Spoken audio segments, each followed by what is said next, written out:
Halo teman-teman, saya Lutfi Fadluda. Sore ini saya berada di salah satu rumah makan milik salah seorang alumni Fakultas Teknologi Pertanian.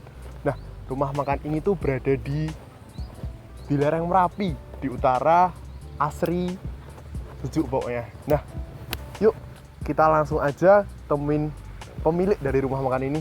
Yuk.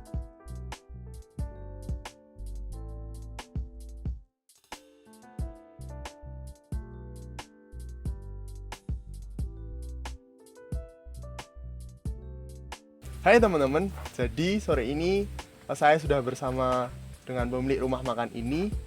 Langsung saja kita berkenalan yuk dengan pemilik rumah makannya. Silahkan Pak. Ya, terima kasih. Nama saya Herista Adi Setia. Saya mengelola rumah makan ini kira-kira 3 tahun. Ya. Saya kebetulan juga alumni dari Fakultas Teknologi Pertanian UGM.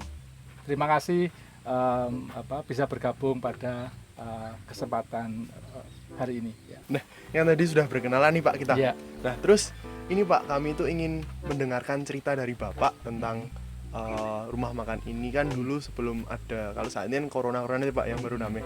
Dulu gimana sih Pak kondisi rumah makan ini sebelum ada corona gitu, sebelum pandemi? Alhamdulillah setelah 3 tahun ya kita mengelola rumah makan ini, alhamdulillah perkembangannya cukup baik gitu. Dulu kita hanya punya sekitar 1000 meter persegi rumah tempat untuk makan. Sekarang kita ada 8000 meter. Ya, jadi alhamdulillah mendapat respon yang baik dari masyarakat kan. Yeah.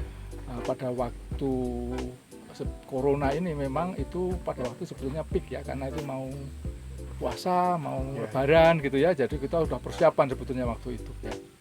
Ya, kemudian karena ada corona akhirnya kita putuskan untuk tutup ya, karena keselamatan saya kira mungkin lebih utama. Waktu itu kita tidak tahu resikonya sejauh mana, lalu kemudian kita putuskan untuk tutup ya.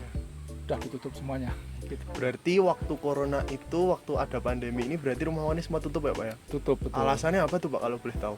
Ya karena memang kita pandang karena resikonya cukup besar ya. Kita tidak tahu apakah kalau kita kemudian tetap buka, kemudian mungkin ini menjadi karier ya, atau menjadi malah pembawa dari virus itu kan. Kita juga tidak tahu penyebaran sejauh mana. Maka kita kemudian putuskan untuk tutup dan semua karyawan kita pulangkan, dalam arti akan kembali ke tempatnya masing-masing sehingga mereka bisa berinteraksi hanya dengan masyarakat di lingkungannya mereka. Ya. Itu tutupnya kira-kira berapa bulan ya Pak?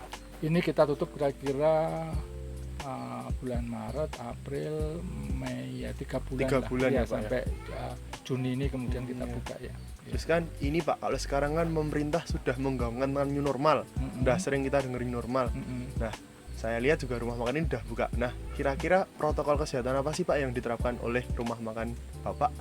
Ya, yang pertama pada waktu kita mulai buka itu kita pastikan bahwa di sini tuh jumlah tamunya terkontrol ya. Jadi kita minta orang yang akan datang itu reservasi dulu. Jadi kita bikin pengumuman begitu, kita sudah buka, tapi kalau mau datang silahkan untuk reservasi dulu. Jadi kita tahu berapa orang dan sebagainya ya. Lalu kita tempatkan di daerah yang hanya terbuka, jadi tidak tertutup ya. Jadi terbuka, tentunya kita kemudian menerapkan pakai masker, menerapkan cuci tangan, kemudian social distancing seperti itu ya.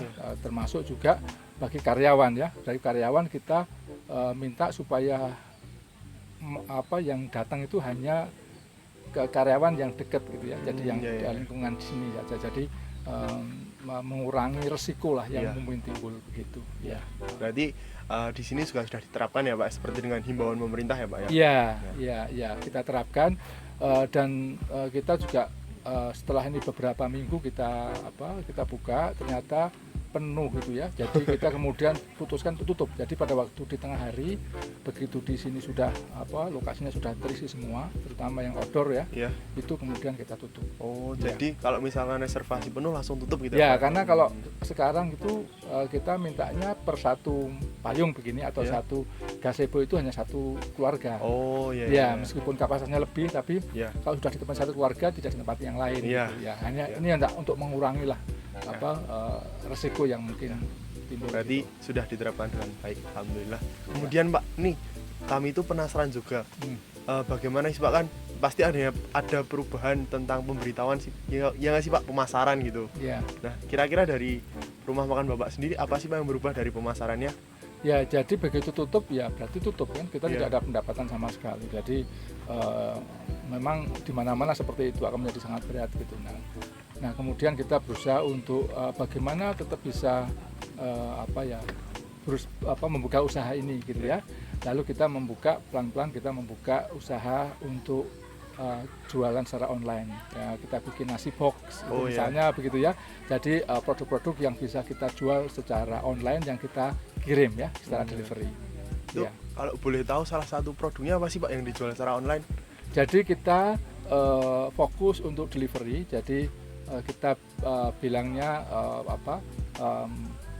konsumen tetap tinggal di rumah. Kita yang akan menyiapkan makanannya ya. Ya ada makanan yang siap santap, juga ada makanan yang berupa fresh food gitu ya. Ya bahan baku ya. Nah, ini sebetulnya hanya untuk melancarkan distribusi ya, karena selama COVID-19 ini kan distribusinya tidak lancar ya, angkutan terbatas dan sebagainya, sehingga kita berusaha membantu untuk melancarkan ya dari hasil pertanian di sini gitu ya, kemudian kita sampaikan ke konsumen gitu. Ya. Berarti memang ada pergeseran. Terus ngomong-ngomong ini Pak, apakah Bapak menggunakan salah satu aplikasi pemesanan online ataupun Bapak mempunyai suatu website sendiri nih? Jadi memang kita mudah memiliki sistem gitu ya. Jadi kita memiliki ada website, kemudian kita juga memiliki toko online. Oh iya. Ya, lalu kita juga bisa apabila ada konsumen bisa pesan juga secara dengan WA atau dengan chat misalnya begitu bisa. Jadi kita sudah sediakan infrastrukturnya lah untuk pemesanan. Ya, gitu. berarti memang sudah disiapkan dengan baik ya Pak. Betul. Ya? Alhamdulillah ya. Terus ini Pak, terakhir sebelum kita berpamitan, ini kami minta Bapak untuk memberikan motivasi ataupun closing statement buat teman-teman Gajah Mada Muda nih, Gajah Mada Muda FTP gitu Pak. Iya. Apa kira? Ya, jadi menurut pendapat saya sudah malang melintang baik di industri maupun di dunia wirausaha. Yang paling penting adalah tekuni apa yang kita menekuni yang menjadi passion kita. Jadi tidak perlu kita muluk-muluk untuk mengejar atau ingin berambisi untuk hal yang sangat banyak. Tapi kalau kita punya passion, kemudian ikuti passion itu, lalu tekuni, itu insya Allah kita akan mendapatkan hasil yang baik yang seperti kita inginkan. Gitu. Ya, terima kasih Pak Erista. Jadi begitu teman-teman, kita sudah berbincang-bincang langsung bersama dengan Pak Erista, pemilik rumah makan ini. Jadi kita bisa berjumpa lagi di lain kesempatan. Sampai jumpa. Saya Lutfi Fadul Huda. Terima kasih. Sekian. Dadah.